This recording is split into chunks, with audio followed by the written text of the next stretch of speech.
Bless up, bless up. Bless left to right if you want, east to west.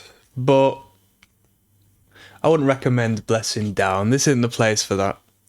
You're here for a reason, and I'm going to give you that reason, and I'm going to allow you to perceive the world, your actions, yourself, in the way you need to. Okay? It's going to speak truth.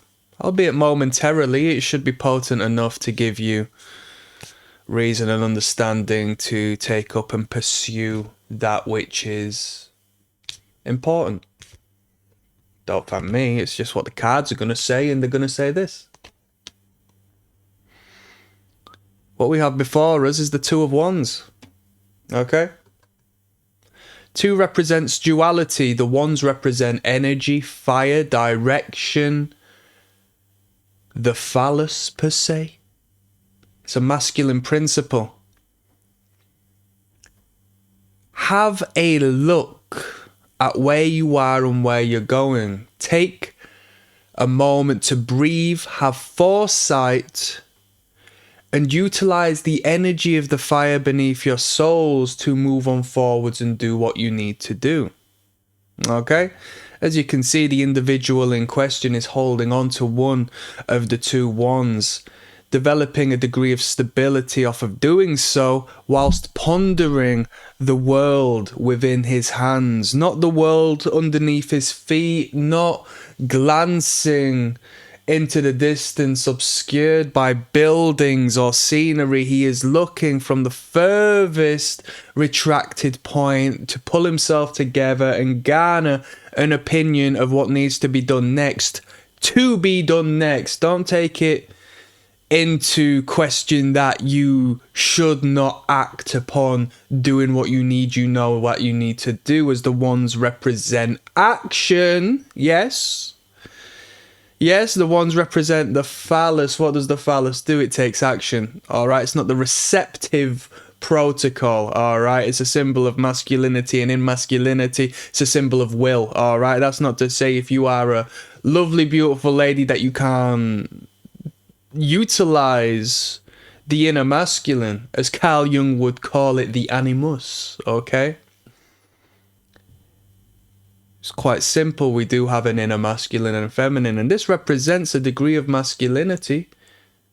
But as a lady, would you say it was masculine to reach out to someone who you're needing to reach out with? No, definitely not. Would you say it was masculine to take action in your living space, in your external space, in your work life, in your commitments to yourself that you've been holding off? And in holding off, you've started to fall under a degree of depression as you repress your needs, wants, and necessities. All right, hey, I do it all the time.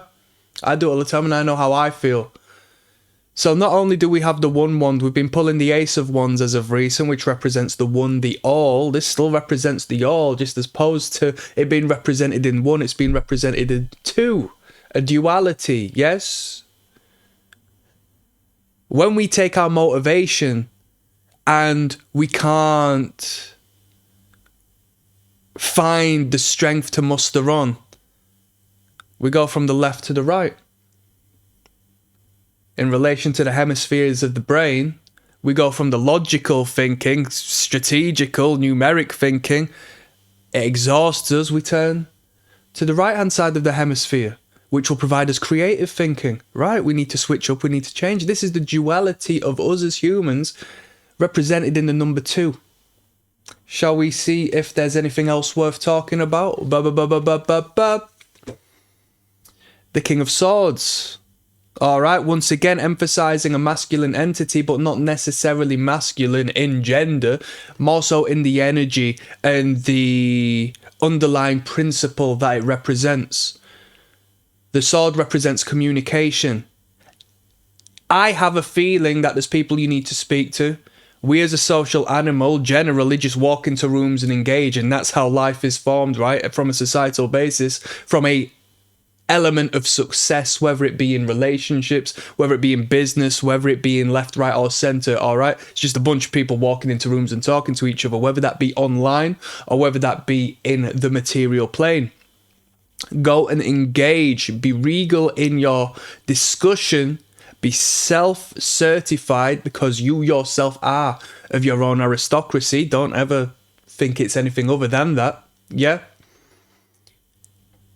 Use the energy of the two wands in relation to the one sword, altogether creating a 3, all right, which is the number of God themselves, all right. Why do you think you see the all-seeing eye symbolized within a triangle?